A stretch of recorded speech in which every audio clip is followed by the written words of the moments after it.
Assalamualaikum warahmatullahi taala wabarakatuh. Saya Pengulu Bukit Tanah Muhammad Sufri bin Makna mengucapkan terima kasih kepada Muslim Malaysia kerana memberi sumbangan pada pagi ini kepada anak mungkin saya.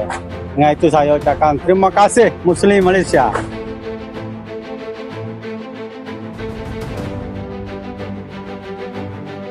Non-government organisation dan NGO Muslim Malaysia. Jadinya maksudnya apa?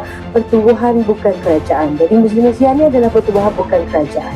Bergerak sendirilah untuk buat kerja-kerja kebajikan. Hasil sumbangan kita adalah 100% daripada seluruh rakyat Malaysia.